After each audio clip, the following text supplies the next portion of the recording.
Yo, Black and Blue fan, what it do? Welcome to the Black and Blue Review, where we break down the good, the bad, and the ugly of police interaction videos to give you a better understanding of what cops do and what they should be doing out there on the streets. My name is Dale, and I'm an actual police officer in California with over 25 years experience in the business. I'm joined today, like every Black and Blue Review, by a non-law enforcement member of the community to help us kind of break down today's video. So, Black and Blue fam, help me welcome to the show my guy, Vincent. Hello, everyone. What's going on, Dale? What's going on, Black and Blue community? What's good with you, man? You guys.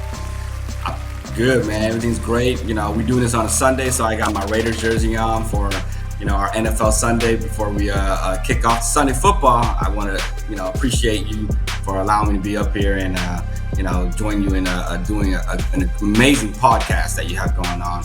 And I think this is something that we all should be doing, having dialogue instead of, having folks kind of tell us what the narrative is. We should all be talking about what's going on in the, the police officer community and the non-law enforcement community. And just, we should be talking instead of just having folks talk to us. No doubt. That's what the goal of these videos are, is to kind of show, what's happening in the video from our perspective as police officers, and from your perspective as, somebody walking by and seeing it, or seeing it on, on social media. So we'll get into it. I got there on the screen that you are a high school educator, and that plays into what we're going to see today on today's video. Bring that up. Today's video comes to us from Birmingham, Alabama. I don't know if you've seen this video on the socials, but a high school band director was arrested after a game in Birmingham, Alabama. All right. I heard a bit about it. It went viral on social media, right? Yeah. So let's talk about it, and let's watch it and let's talk about it. Here we go. All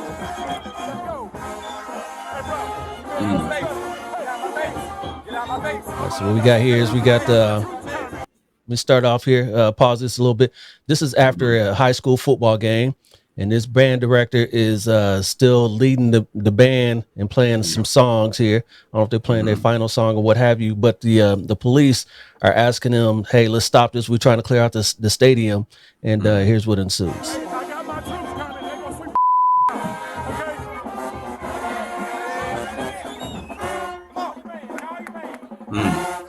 You got other adults there, too. Yeah.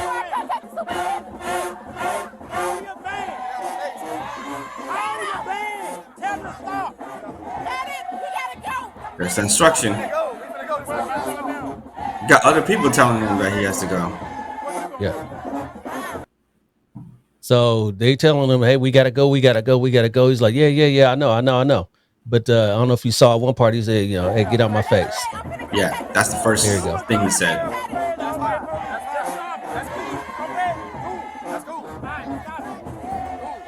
There you go. That's a disagreement. He don't care. He's still telling him.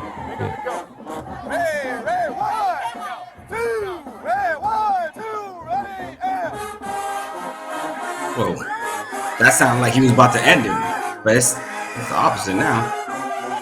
He's bringing in the crescendo. Kicking it up. And you got people in there, like on the side in the community, just kind of like watching. That's the issue right there. They got the lights cut off. Now they turn off the lights. Hey, we all know when the lights go off, especially in the club, you got to get going. Right? We all know that. Lights cut off, you go. When does your parents say grown up, right? Which is, you better get home before the street lights turn on, right? So you're like, come on now.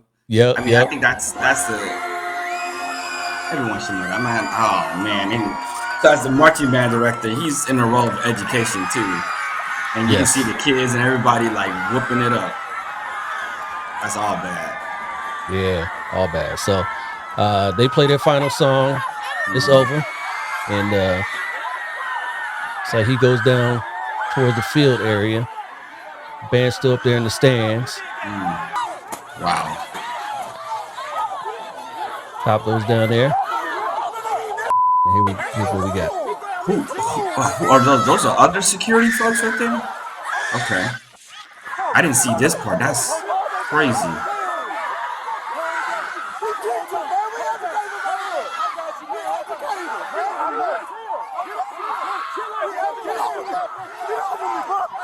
Wow. So he's having an issue with the cops, and they trying to arrest him. And they tell him calm down, or they're gonna tase him. So this officer brings out his taser. There's so many people in the video. That's crazy. The body cam showing how chaotic it is right now.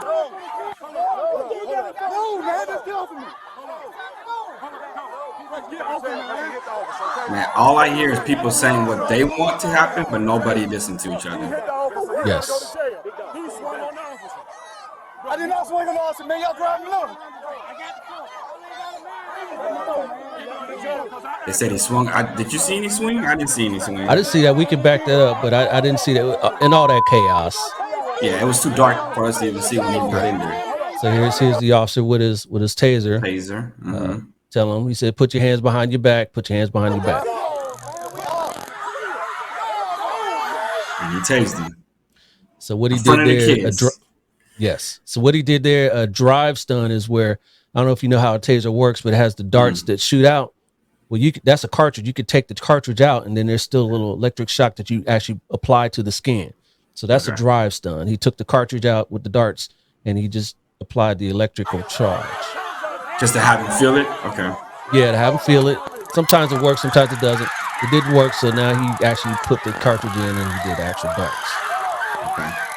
So he went through this process. That's what made him go down. Okay. He went through this process. He gave him his instruction, gave him a warning, and then the second time he had to do it. It's just unfortunate because look at everybody around.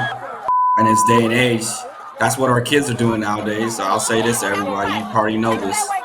No one steps in. Everybody records and watches. That's what they doing. So, yeah. All right. So that's the gist of this video. Wow. What do you think about it? I mean, the first thing I can feel sympathetic in that I'm the activities director at the school that I work at, and we're always trying to push out the student section, the marching band, the cheer when a high school football game is over. That's the number one thing. It seems like there was two folks there telling him that they're gonna I think one of the ladies said that she's gonna call the superintendent, and he said, fine, go ahead and do that. So it seems like that there is a protocol that everyone needs to get out, and so let's not assume for me, he may or may not have gotten that directive that clearing the stands in the field is the number one priority.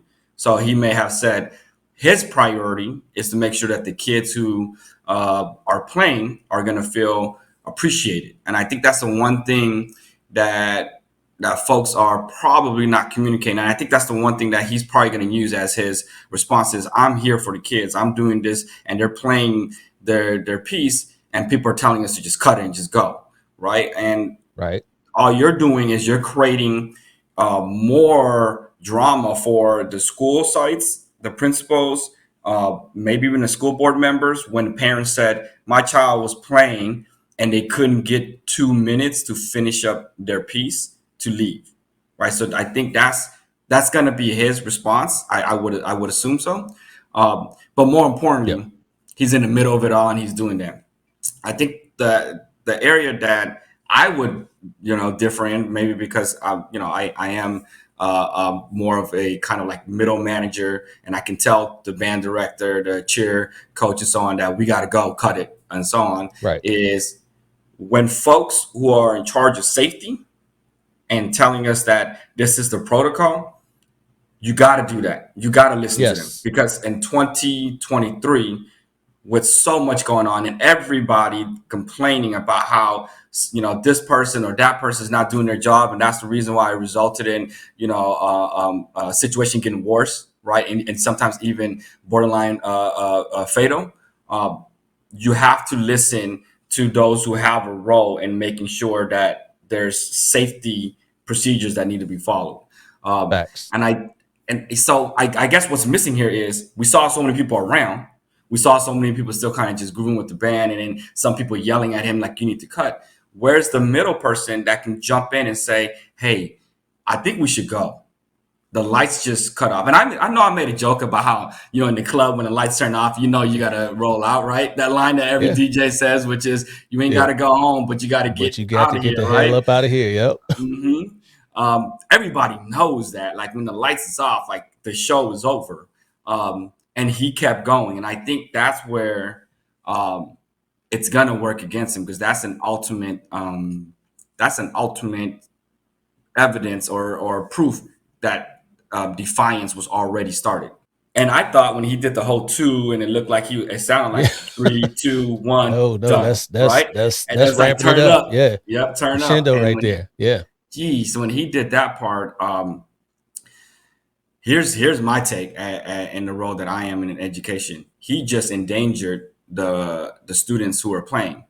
He just endangered them by knowing the lights cut off and they're clearing the field. We don't know. There could have been a fight that happened at that game previously to the whole incident, or it could have been the previous game where fans and folks were unruly and they're trying to prevent that. So that could have been the reason why they're so on point, or maybe I would say the word aggressive and trying to get everybody out. And Yep. when he, as the adult, seeing that there's folks telling him to cut it off and he cranked it up, he just now put the kids in danger because something could have happened. And Absolutely. now the parents could say, I don't, they could turn around and say, I don't care if you felt the playing piece was important. You put my child in danger, and he or she got, stampeded because there was no lights or so on. Right. And so, Right. so there's that aspect as well. Yeah, I seen a follow up video of him at a press conference. Of course, he's suing, he's doing litigation against the officers and all that. But his thing was, he's been doing this for whatever years. I think he said 13 years he's been doing this, and it's never been a problem. That kind of leads to the point where you're saying, well, maybe something happened either on that game or previous game where now we're not going to let things happen after a certain amount of time. We're going to clear this out now because we've got safety concerns. So I don't know if he knew that, if he was briefed on that. But I used to be an SRO, that. And there's certain, it seems to me, everybody was wrong in this, because I don't know if there wasn't a safety issue, if they just wanted to clear it out because they had to, they wanted to clear out the stadium, get the traffic moving, all that. Maybe that was a little too much to go hands on and want to arrest them. I'd be like, hey, just finish this up and let's get out of here. But like, if there was a big fight, if there was a shooting, if there was something like that, we need to get going. It seems to me, if there was something like that, the officers, there was a sergeant there, she would have said, hey, we just had a big fight, we need to close this down. And there was a shooting, hey, we need to shut this down, we need to get up out of here. That didn't, neither one of them said that. So I don't think that's what happened, but I don't know, I wasn't there. It goes to our common sense saying, which is sometimes not what you're saying, is how you say it. Yeah.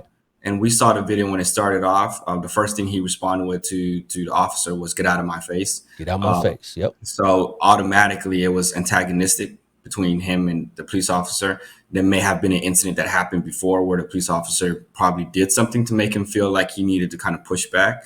So I think the one thing that I've always said to my students, we can't live in a world of like may have or what if and so on. We have to kind of go with the facts that are in front of us.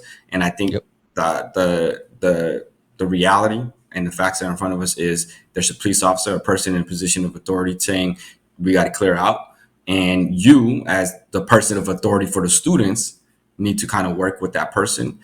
So this is where, again, it's not what you're saying, it's how you're saying. The way they're both going at each other, it's escalating the situation. It continued to escalate to the point where he had to tase him and then arrest him.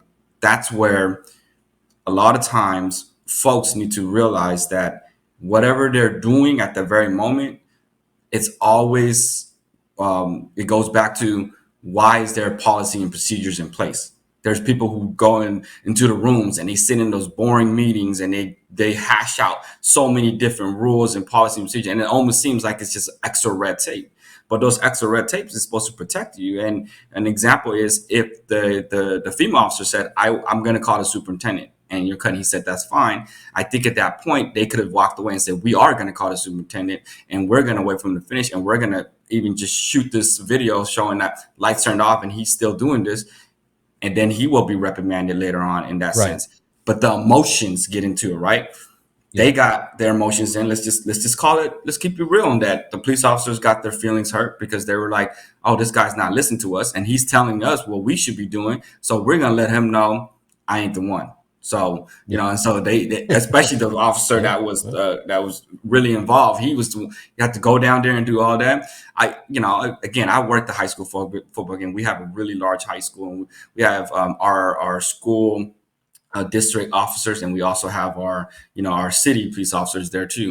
Anytime the situation gets to that point, they always step away, and it's almost to a point where it's frustrating for our staff members because we think that they can de-escalate it immediately, but they tell us sometimes because they're showing up in a uniform and a badge, it may be worse for the whole incident and so on. So they want us to kind of deal with it and troubleshoot until they Yeah. have to step in for safety. So anyhow, the Right. reason why I say that is they seem so calm in the middle of these kids running around, and we're running around trying to corral the kids, trying to calm the families down, and people are cursing and so on, and they're just chilling. Like, let us know when you want us to help clear out the parking lots. We're like, what's going on here? Their policy procedures, they don't want that risk of an emotional reaction by a police officer Yep. or a Yep. family member, going into this. In this incident, what we're seeing here is everyone's getting emotional, and no one's gonna sit there and say, wait, you know what? He's not listening. We're gonna document this, and this might be his last time being marching band director. Or he may There you say, go. you know what? He can turn around and say, you know what? I finished it, and the kids were still playing, and I was getting ready to finish it, and the police officer's all up in my face. He's right in front of the students. I'm going to make a complaint. His argument would have been a lot more stronger, like at least against that police officer, if he would have said, hey, look, I'm a marching band director working with the students, and this guy's getting in my face, and antagonizing me. And I need to know what the consequences are for him, to the school board members or whatever, because I'm trying to work with the kids. But now everyone's going to look at the legal aspect, as in who was the one that was doing wrong as far as the policy procedures. And Right. he's And not it going to was the have band strong enough. director. Yeah, No, he's it was not the, going to it was have any argument to stand on, because he got two different instructions. And like I said, when we were watching video, I said, "There's an instruction. That's instruction. Oh, the lights turned off. Come on, like, you're an that's adult. it. You should know the lights turned off. Yeah. You got to cut it, right?" Yeah. And I don't know, man. So, And but we live in a different world now, right? So he's gonna have a lawsuit that might be yeah. something that's not criminal, but it could be civil. So that might be Yeah. different. And we don't know, again, going back to the original reason why the cops were telling them to stop. We don't know if there was a safety concern or they just wanted to clear it out and get moving so they can go home. Yeah, If there was a safety concern, then yes, they obviously needed to tell him, hey, we need to cut this, we need to go. If it was just a, hey, we just want to, I'm tired, I want to go home, tell your band to stop. That's another situation. You were talking about how your officers over there at your school kind of let the school staff do most of the stuff. That's kind of our policy at my agency as well. We're there for the big stuff. Little kids being defiant and stuff like that. That's what you guys handle every day. So we're not there for that. We're there for the big safety issues and concerns. So I would think that would be the same policy over there in Birmingham. I don't know, but it seems like you say, everybody got caught up in their feelings, and that's what happened. yeah. And I'm glad you're doing this podcast where you're able to bring to light the situation, and the narrative that's probably going to be pushed by both sides is, oh, look, the police officer's overreacting, and this is, an abuse of power. Or look at how folks don't listen to police officers, and look how defiant folks are nowadays in this world. That's the narrative from both sides. But I think Yeah. really what the discussion should be is, as adults, what are our roles when you're working in a setting where you have students and you have kids? So again, me being an educator coming into this, is your number one priority is, how do you get the kids home safely to their parents? Because That part. you know this as a parent, and I know this as a parent, is I don't care what everybody else is doing. I need you home safe when I tell you you're gonna get home safe. So I'm gonna depend on whoever is running those events to get my kid, my baby, safe home. So when these folks start doing that, they're not thinking like, I got other kids, other lives at hand right here, right? And I'm over here trying to argue and woof with this other person and say I'm right. I should be able to do this, or you should have to do that. When in reality, you got all these kids around, and they're probably watching how you react. They're gonna learn from your behavior, right? Oh, look, so you're gonna woof at a police officer. I'm a woof at a police officer, or vice versa. There's a situation where you see that people are playing, you're just gonna go in and you're just gonna go hardcore with it. Then I'm never gonna trust a certain person and an authority figure again. So it's like they gotta look around and is realize like, hey, the bigger picture is more important. How do we just kind of calm everything down, finish it up, and go home? If the band director himself had an incident where he's frustrated with the police officer because his first reaction that we saw was get out of my face, he should have said, you know what? And I know this is going to sound like something that any educator should never say, but they will always think it. I don't get paid enough for this, right? And he should look at it as like, I don't get paid enough where I'm going to put myself in a position where I might get tased, I might get arrested, and I might be on a viral video where somebody's going to criticize what I'm doing, right? So he has to look at it from like, you know what? My job is to direct the band and get them home. And there's an authority figure telling me to stop it. Cool. I'm going to cut it off, go home.